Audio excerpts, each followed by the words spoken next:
Then, hello and welcome everyone to Advocacy 102 with Bike What KC. My name is Liz Harris and my pronouns are she, her.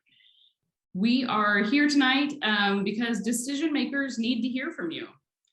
In this session, we're going to talk about public meetings, and hopefully we can help you find your voice and get loud for people who walk, bike, roll, bus, play, live, work, live, laugh, love in your neighborhood.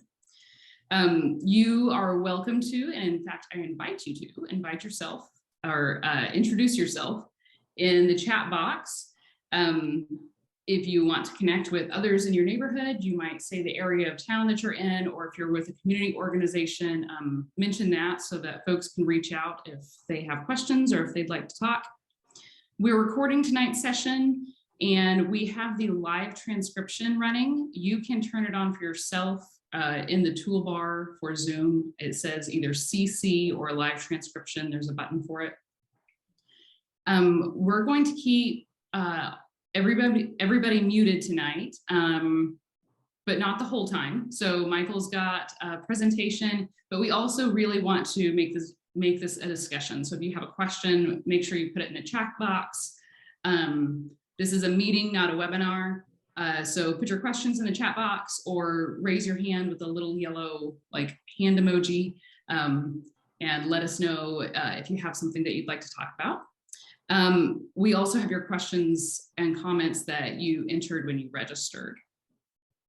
And I think without further ado, I'm going to introduce Michael Kelly, the Policy Director for Bike What KC and the host of tonight's Advocacy 102. Oh, thank you, Liz. Thank you, everyone, for taking some time out of your evening to discuss public meetings and public speaking. So give me just a second here. Okay, can I get a thumbs up to see if folks can see the screen? Excellent, thank you very much. Okay, let me get this here. Okay, here we go. All right, so again, my name is Michael Kelly, pronouns are he, him, and I am here tonight to talk to you all about the basics of public speaking and meeting preparation. So let's get into it. So really quick, for those of you who might not know, Bike What KC's mission is to redefine our streets as places for people to build a culture of active living.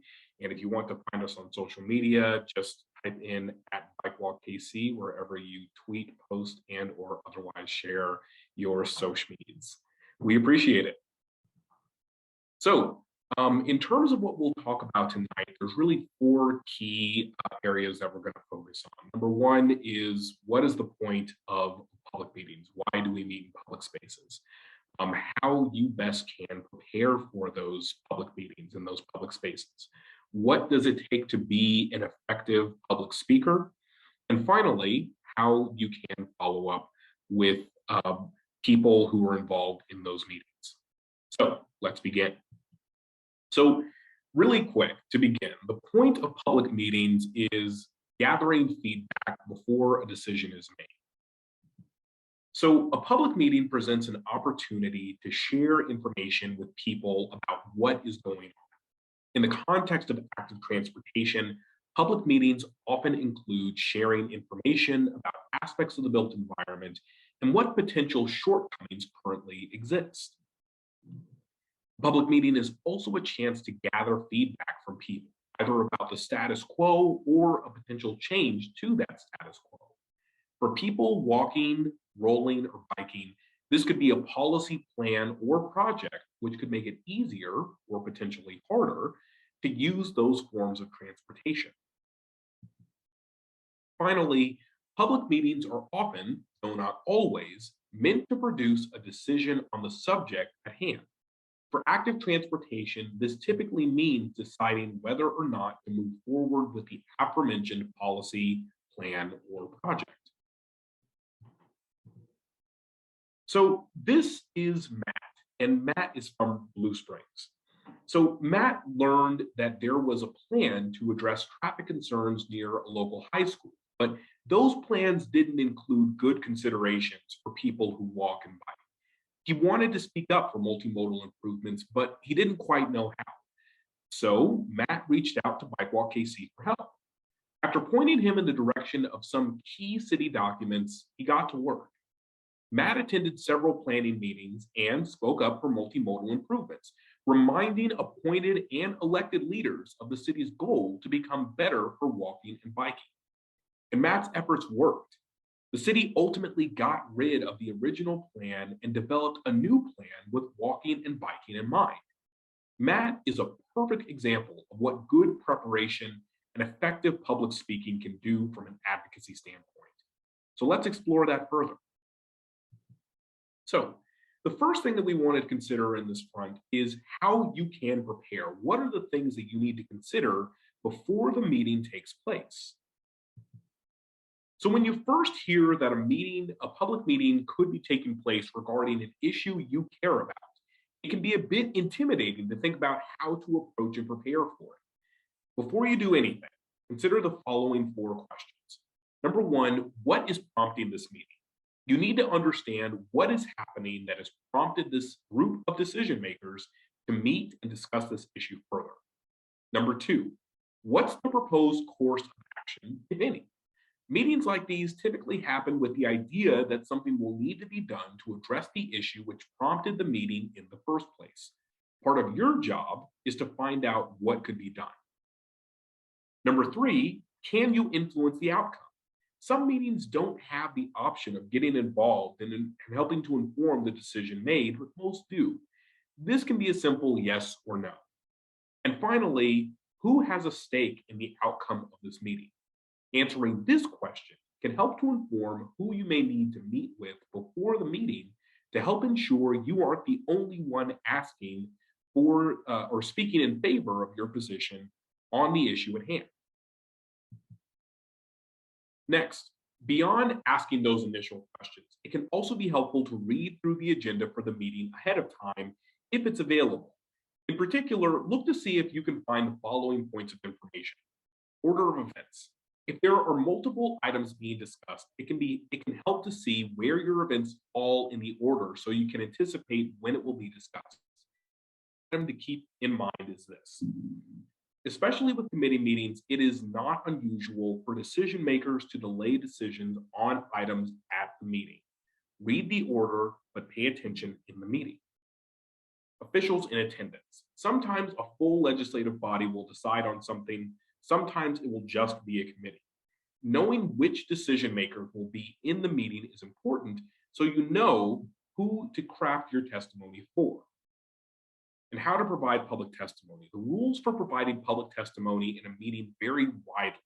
Some places can be very strict while some are more relaxed. Regardless of the rules, find them and make sure you understand what you need to do beforehand and how much time you will have to speak. If you need help, consider contacting the city clerk. Beyond the immediate documents related to the meeting itself, it is also important to give yourself some context. The documents listed here in different ways can help you to understand your community's decisions, good or bad, which may be contributing to the issue at hand. So a comprehensive plan is exactly what it sounds like, a plan which informs just about every aspect of how a community intends to grow and develop. These plans often include information about transportation as well as general guidance on how a city should work to meet their goals on issues like walking and biking. An area or corridor plan is sort of like a comprehensive plan for a specific part of the community rather than the community as a whole. It's often used to identify areas of interest or high activity that leaders should prioritize for development, improvement, or maintenance. With regards to walking and biking, these plans often include recommendations for how to make specific streets or corridors safer and or easier for active transportation. And finally, bike ped master plans are meant to inform the steps a community should take to make their transportation network better for walking and biking. While a big emphasis is placed on where infrastructure should be built or maintained, there can also be insights about things like end-of-trip facilities, funding mechanisms, and maintenance conditions. Beyond the planning documents, there are other documents to refer to when preparing for a public meeting. They include complete streets policy. So complete streets is the idea that regardless of your preferred mode of transportation, whether it be walking, biking, rolling, or driving, you deserve to be able to get from one place to another as simply and easily as everyone else. A complete streets policy works to make that a reality by setting the parameters which guide a community towards building a network of complete streets. With traffic calming policies, some communities also have a traffic calming policy which identifies different types of interventions a community can use to make a street safer and sets guidelines for when to consider those changes. While similar to complete streets, it should be understood more as an aspect of complete streets rather than something entirely separate. And finally, with the advocacy of absence. So this isn't a document, but it can be a powerful point to understand yourself and make to others. When I refer to advocacy of absence, what I'm referring to is the idea that the absence of something like a complete streets policy or a pedestrian master plan can be a form of advocacy itself. Think about it. If a community lacks one of these things, how can they possibly be expected to effectively cater to the needs of people who use multimodal transportation? One other aspect I want folks to consider when doing their research is how to handle news about the meeting or the policy plan or project being considered at the meeting. Keep the following points in mind. If the policy plan or project has garnered a lot of public attention, good or bad, chances are a reporter or two will be gathering information about it before a public meeting. If possible, try to read stories from multiple sources. Not only does this help with getting a more complete picture of expectations before the meeting, it may also help you identify other folks to reach out to who share your position. Even if everyone's position is that the Chiefs are the best team in the land, it's always good to read multiple sources to help with this. Avoid editorial. So if an editorial has been written about the issue you're involved with, ignore it. Even if it aligns with your position on the issue, it's unlikely to provide anything of substance or strength to your argument. The best thing you can do is focus on publicly available official documents. So finally, public meetings are better with friends and supporters. We'll discuss this more in Advocacy 103, but for now, here is a list of community stakeholders to consider reaching out to for support ahead of a public meeting. Neighbors. Chances are you aren't the only one who feels strongly about a proposed change. Talk with your neighbors about the public meeting and invite them to join you. Local businesses or nonprofits often have direct stakes in transportation decisions in a community, especially those outside of their front door. The added strength of these groups, especially businesses, is that they often already have the ear of elected officials and other key decision makers. With schools, these may be a bit difficult to navigate because it's not always clear who is in charge or who is able to speak up for issues involving the built environment from their standpoint. But it doesn't hurt to try to find out who to speak with if time allows. And finally, with places of worship, religious institutions shouldn't be overlooked. But with that in mind, expect to have questions about things like parking and safe crossings for parishioners if you approach them. So, with that idea in mind, let's shift gears and talk a little bit more about what it means to be an effective speaker, considering what you need to say and how to say it. So, here's the question that I have for you. Before I go any further, I want to address the elephant in the room. Most people have a fear of public speaking. In fact, it's so common that there's a term for it, glossophobia. So I want to ask everyone on this question. What scares you most about public speaking? So if you're comfortable sharing, put your reason in the chat. We'll give everyone just a minute to say it, and if you don't want to say it, then that's perfectly fine. There is no judgment one way or the other.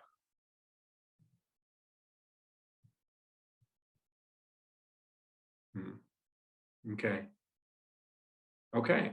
Those are some really, really good answers. Okay. Okay, thank you. Thank you for your willingness to share. Okay, so so all of those are really, really good points. And while good public speaking can manifest in a number of ways which address those elements, when it comes to public meetings, there are some critical ingredients to creating good remarks. Get to the point. Decision makers are likely going to be hearing from multiple people on a given issue. Don't waste the precious time you have. Make sure you get to the point of why you're speaking, especially so you don't lose their attention. Tell a story. You are speaking about this issue for a reason. If time allows, take a moment to help the audience understand why the issue is personal for you and why you want the decision makers to do what you are asking them to do. Include data. Find facts and figures to back up what you're saying. Some general places to find good information and stats on issues like road diets and complete streets are the Federal Highway Administration and Smart Growth America. One important point on this: do not ever, ever, ever lie. Making up something is significantly worse than simply admitting that you don't know something because it harms your credibility. If you lie about one thing, it can cast doubt on everything else you say. And finally, make your ask. Before you end your comments, always be sure to ask the decision makers to do what you want them to do, whether it be voting in favor or opposition of a proposal or asking them to wait. Be sure to make the explicit request. Try to do it at the beginning and end of your remarks if you can. So someone said that one of the things they were concerned about was making a fool of themselves or not knowing what to say. Beyond those critical ingredients, one of the easiest ways to ease your concern about public speaking is to build your confidence. A key step to accomplishing that is to practice your remarks. So write down what you want to say. Don't try to ad-lib your remarks. Write down what you want to say so you can organize your thoughts and ensure you're saying everything you need to say. It also gives you something to read if you truly are uncomfortable making eye contact while you're speaking. Get the time right. In most but not all public meetings, there will be a predetermined amount of time for each speaker. Getting your remarks down to fit within the time frame does two things. One, it forces you to cut the unnecessary parts of your remarks and get to the point. And two, in doing so, it lessens how much time you have to spend speaking overall. If you get to the point, it means less time you have to spend speaking in front of people who may not have your best interest at heart when it comes to public speaking. Say it in front of someone or something. This last part may seem really silly, but it really does help with making it easier. Give your remarks in front of your friends or family. If they aren't around, give it in the mirror or to an inanimate object like an empty chair or a teddy bear or a stop sign. Practicing in front of a friendly audience can make it easier to speak to individuals or groups which may not be as accommodating. And finally, repeat. What helps to tie all of this together is making it easier for you to deliver. And the way to do that is to repeat. The more you do all of these things, the easier it will be to deliver your remarks in a persuasive manner when the public meeting finally takes place. Another important piece of effective public speaking is considering your audience. Ask yourself the following questions. Who is making the decision? The simplest question to ask is when you're considering your audience is who is making the decision? An additional question to ask on this point is what is the process for making the decision and how many decision makers have to agree for that decision to take place? What do the decision makers care about? So if you can, try to do some research about the decision makers themselves. Learn more about their professional backgrounds and volunteer roles. See if you can find information about other issues they have championed in the past. This can give you guidance on what to talk about when you're making remarks to make them more persuasive. What have they said in the past about the subject?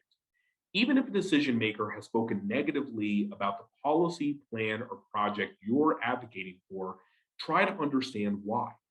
If there's a specific reason, you can use that to inform some of your remarks by looking for ways to address those concerns when you speak. Even if it doesn't fully ease their concerns, attempting to address it with facts and stories can sometimes soften the opposition of a decision maker. So speaking of opposition, I don't like spending time on this, but it is necessary because I see far too many advocates making mistakes on this topic. When you deal with opposing speakers, it is always tempting to craft your message to address or dismiss those folks. Don't do that. Don't do that. Don't do that. First off, it's a waste of time. In many instances, speakers at a public meeting will have a set and short amount of time to say their piece. When every second matters, every second you spend talking about or to your opponents means one less second you can spend on your own message. It can alienate your audience.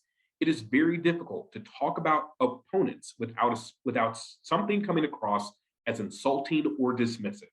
You also have to remember that there is likely someone amongst the decision makers who may personally know the opponents and or agree with their viewpoint. In this way, targeting your opponents can have the unintended effect of being seen as targeting your decision makers. The bottom line is this: in public meetings, people can and often do say terrible things about people who walk, roll, and bike. And I've seen it plenty of times myself. But focusing on your message and not what others have to say about it can elevate the meeting and the broader discourse. Not only does it put the onus on your opponents to find a better point than "I don't like this because I don't like these people," but it can help to present a clear and favorable distinction between you and the opposition. So, after you've made it through the meeting, after you've said your piece, and after you have ignored your opponents, what do you need to do to follow up? What do you need to do after the meeting is over? In terms of where to start with following up after a public meeting, a good place to begin is with the decision makers. Thank them for their support. Taking action, even on items which may be popular, is often a thankless job. Taking the time to thank the decision makers for supporting your measure is a small act of kindness which shows you appreciate their work, but also that you are someone from the public they can see and hear from. Ask them if they have any questions. Also, make it a point to ask if they have any questions, especially about your remarks.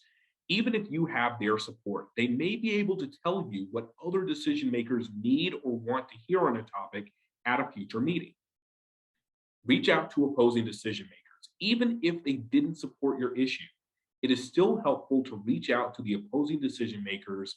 And the reason why is that you may have an opportunity to gain further insights about how to speak about your issue in a way that may appeal to them the next time around. If nothing else, it gives the opposition one less thing they can count against you.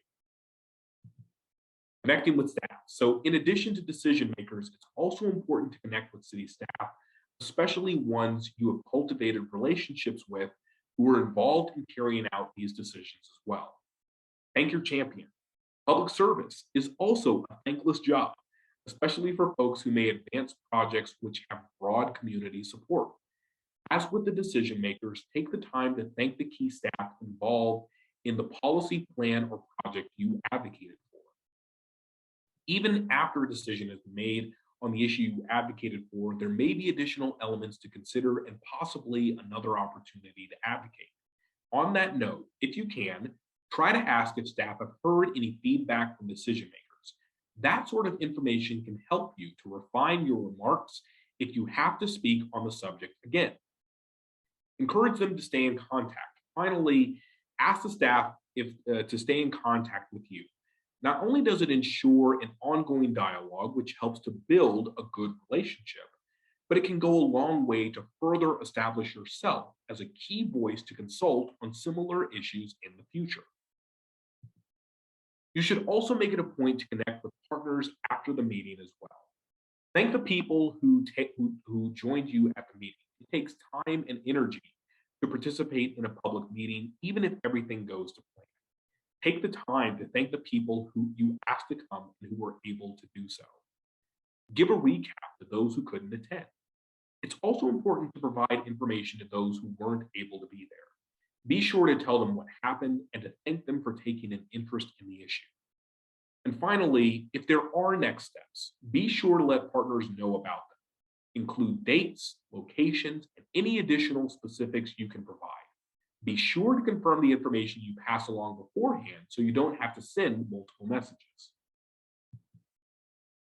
So there are a few more good rules of thumb to make sure you are covering your bases and staying informed for what could come next. Sign up for updates.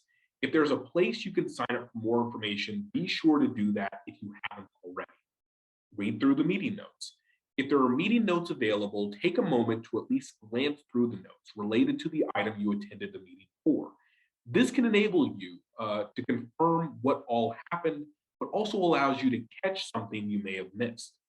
And finally, if there will be another meeting, inform your partners, talk to staff and electeds, and do more research to strengthen your arguments. So, before we go to questions, I want to take a moment to let everyone know that this training is not the final advocacy training we'll be doing. There will be 2 more advocacy trainings, which will cover important topics related to effective advocacy.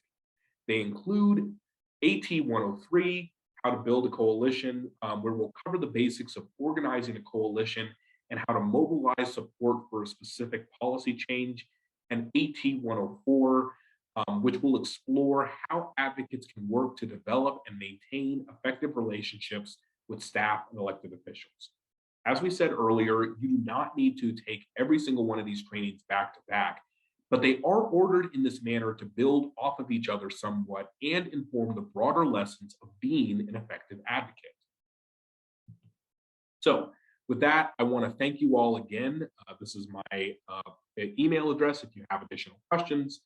And let's check out those questions. So, Liz. Thank you, Michael. I don't know if you all know this, but Michael is a forensics and debate champ. And I think that we've all been to speech class tonight. So if you are ready to imagine all the folks in the audience as cabbages, I feel like I am too. Thank you, Michael. That was great. So we are going to start with, we've got actually quite a few folks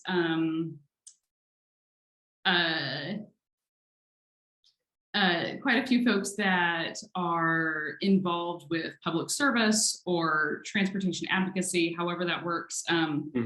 So our questions, I think, may take a little different turn tonight than they usually do. These are probably going to be maybe a little bit more professionally focused or like really excited advocates focused, which is fun. Absolutely. We moved up to Advocacy 102, right? Yes, so, absolutely. So we've got a question from Bailey and also from Ricky. They both asked about equitable community engagement, how we can make sure that voices from all over the city are heard, and maybe if you are just a resident yourself and you feel like your neighbors aren't being heard, like how can you activate yourself, I guess, to be to make things more equitable if that's not happening as things are? Sure. So I think there's several components to this, and I'll try to be somewhat somewhat quick with the answers, and we can circle back to that if they want to delve into that a little bit more. So I think the first part of that is trying to consider when meetings are occurring and what are the settings in which those meetings are taking place. So if you're having meetings that are happening at a very odd hour, then people aren't going to show up. If you have a meeting at 7:30 a.m. on a Wednesday morning, you really shouldn't be surprised if almost no one shows up. And that's not necessarily a good reflection on everyone being content. It just means that people aren't able to be there. So first things first is considering meeting time and location. Beyond that, I think it's also important to consider what are the additional ways that you can enable people to provide feedback, especially if they aren't able to be there. So one thing that I've seen that kind of sprang up during the pandemic was that in parts of Florida, for example, several communities created a hotline where someone could effectively call in and leave a voicemail on a specific issue. This did two things. One, it created another opportunity for people to be able to get involved, but also it was a means of addressing some of the issues that have long existed with the digital divide, where people aren't able to log onto a meeting, they aren't able to get on a computer. Digital literacy is not something that they have just because they don't have access to a computer. And so that's something else to consider too. One of the things that I'll speak to is the idea of trying to simplify engagement and make it easier for more types of people to provide more types of feedback. One book that I'll allude to that folks should consider is the book Dream, Play, Build by James Rojas and John Camp. And the purpose of that book is trying to figure out how to do better hands-on community engagement for spaces and places in a way that kind of moves away from the conventional, we're going to meet in a public space, you have to provide feedback. And so those are all things to consider in terms of trying to improve community engagement. So I hope that kind of gets to what they were asking about.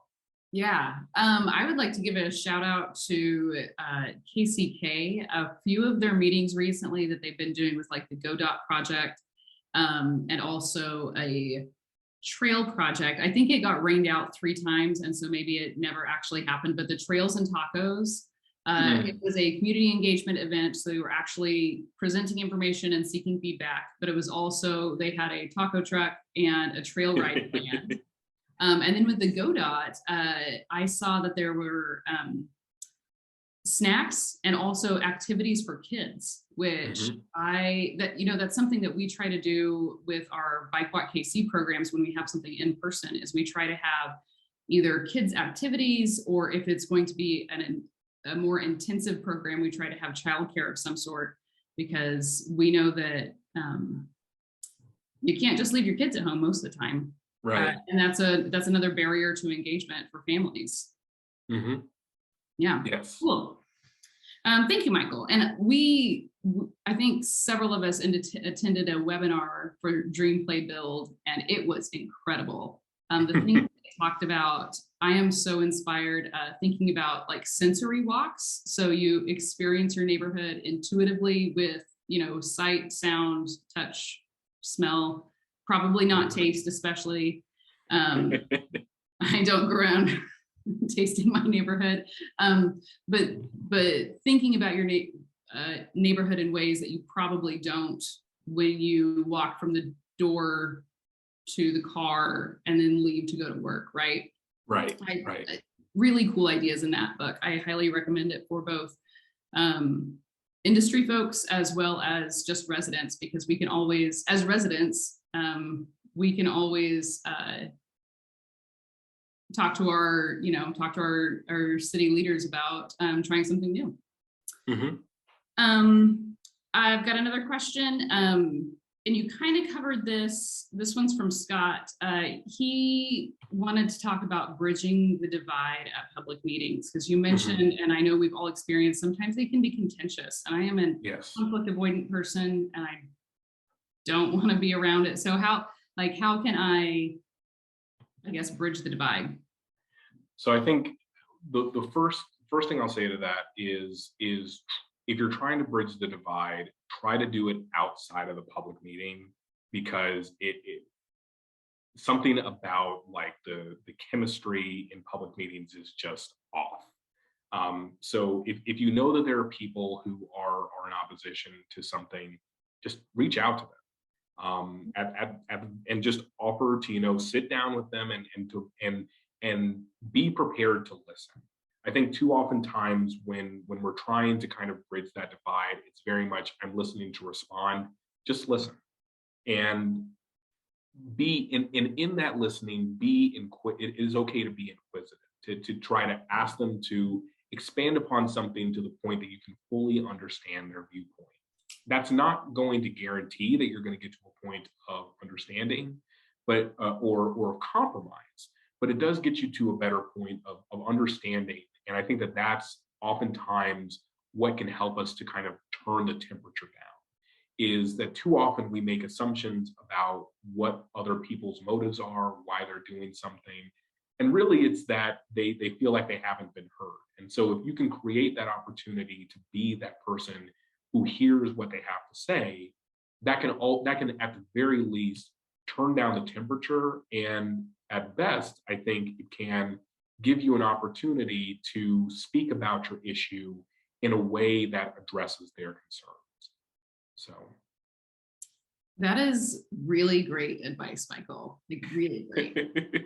I think that kind of touches on something that we've been talking about here at Bike Walk a lot in the last, or maybe it's just me talking about it a lot in the last couple of weeks, about empathy and about how when we build places for people, so neighborhoods and communities that are easy and comfortable for folks to leave their house and walk to the park or go meet their neighbors, or, see the same people at the bus stop every day. When we build spaces like that, we build places that build empathy. And so you're already making friends with your neighbors and with your community. And I think it is a well-known sales tactic that you make a friend first, right? You make a friend before you try to sell them something. And so if you make a friend and you know these people, then, trusting each other that like we both want what's best for our community, and we may go about it different ways, but we can find a way together. I think that's great advice, Michael. Yeah. Listen just to listen. Yes, and try to find empathy as much as you can. So after the public meeting, Rebecca wants to know, can you give us an outline of a follow-up plan? How do you, what is the step-by-step bullet points? Give us a follow-up plan. Sure. So first things first, after a meeting, is make sure that you write down and go over kind of high level everything that happened. If you need to just sort of just do a word dump and just, take everything and just put it on some paper, take that and then try to organize it down to kind of the high level points. So there were about 20 comments. Okay, these were kind of the themes of those comments. The decision makers voted this way. This is what they said. Make sure you get kind of the high level important things. That's step one. Step two is sharing that information with the people that you were there with.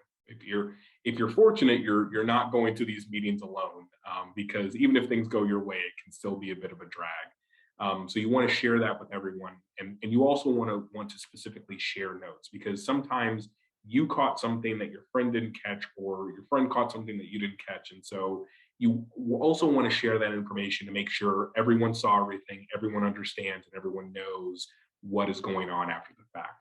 The big number three thing, building on the other stuff, is making sure that you know what the next steps are. So you got the information, you shared it, you need to then determine, okay, if there's going to be another meeting, what do we need to do to begin preparing for that? And so that kind of starts you again through the process of everything we discussed tonight. But you now have the foresight of, I know what happened in the first meeting, I know what didn't stick, and I know what stuck in terms of my own comments. Let me refine my comments and make sure I share that information with other folks so that they're going up and making good comments as well. It's almost like a good metaphor for this is like with baseball. When you are watching a baseball game, you'll often see the hitters, even though they're not hitting, they're still watching the pitcher.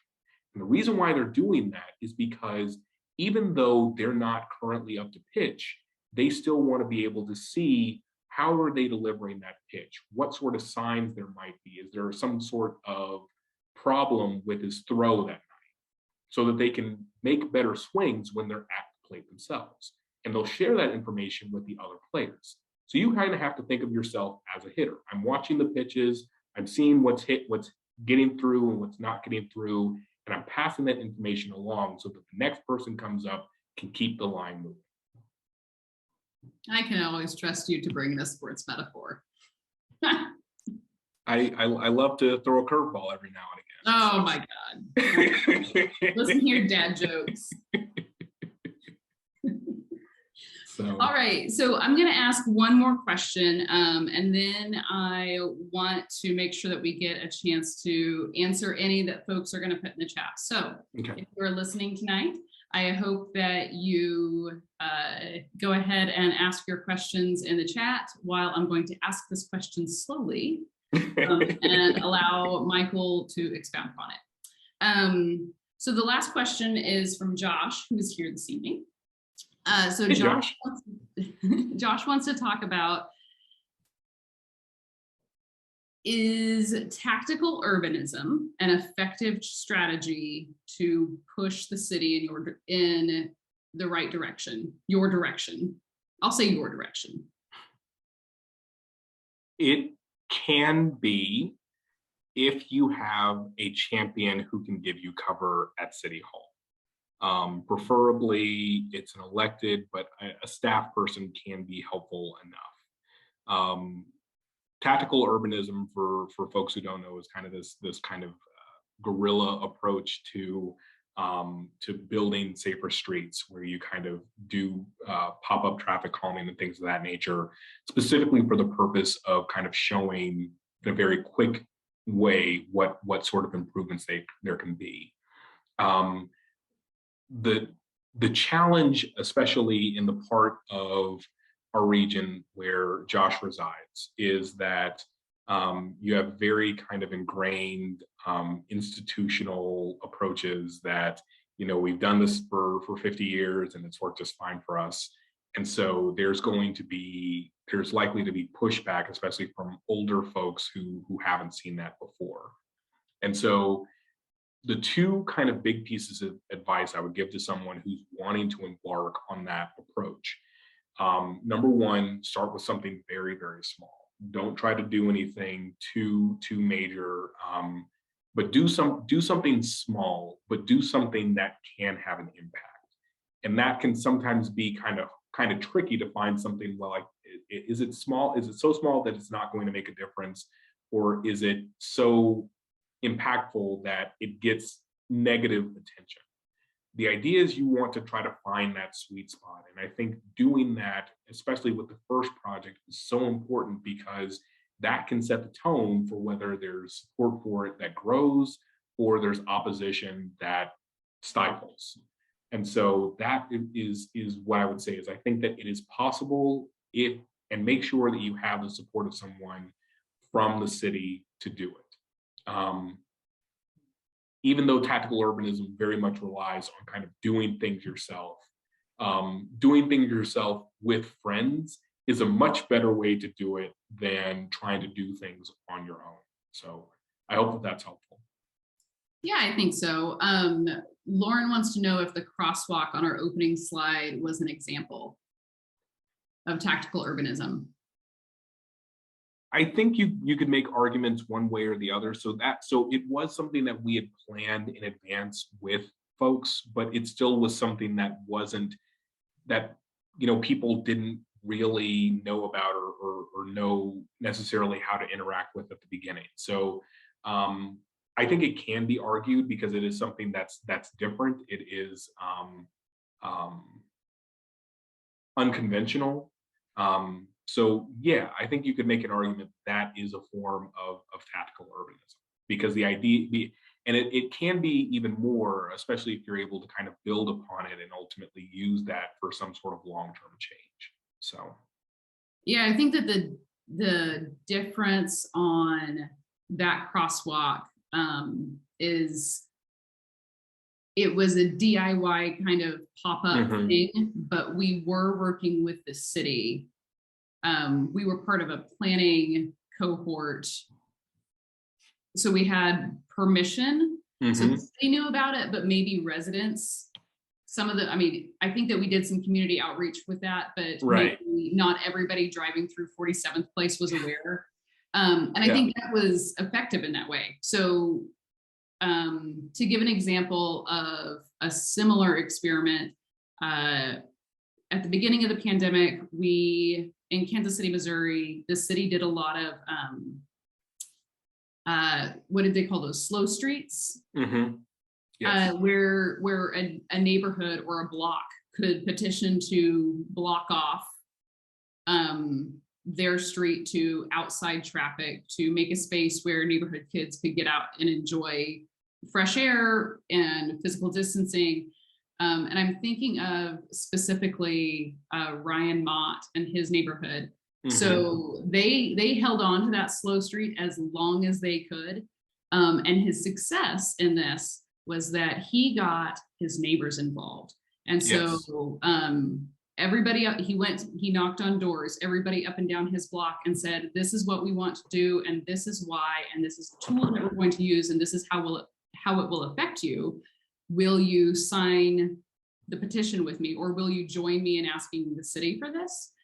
So he got a lot of support, which was a great thing. And they ended up putting barriers up at the front, or up at the, the north and south ends of the block, that residents could still get through, but anybody that would just pass through the neighborhood, and this is a street that lots of people pass through from one east-west street to another, would have to really slow down.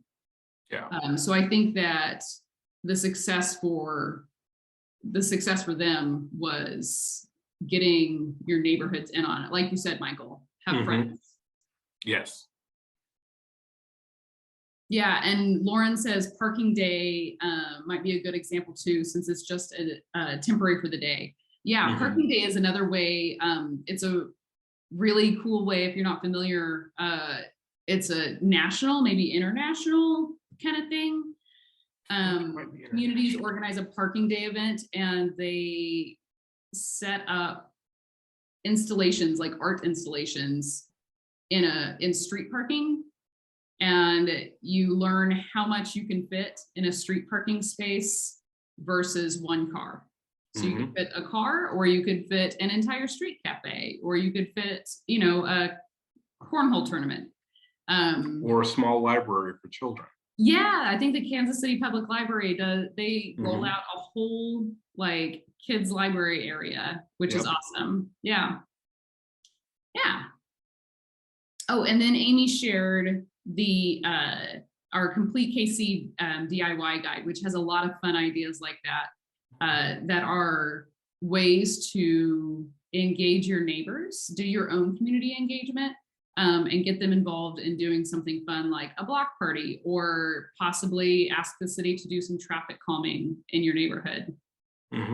I will note really quick with the Complete KC DIY guide that does only apply to things in KCMO. So if you are in another part of the region, then the guide works for general ideas, but in terms of actually executing them, you'll have to work with your local electeds and staff to figure out something specific. It can at least be an inspiration. Yes. Yeah. And I'll tell you, the inspiration is important because, you don't know what's possible until somebody tells you, right?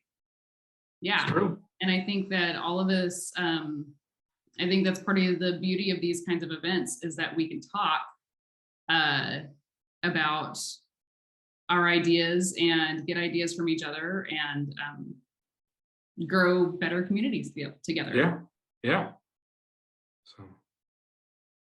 Yeah. Okay. So with that, are there any further questions?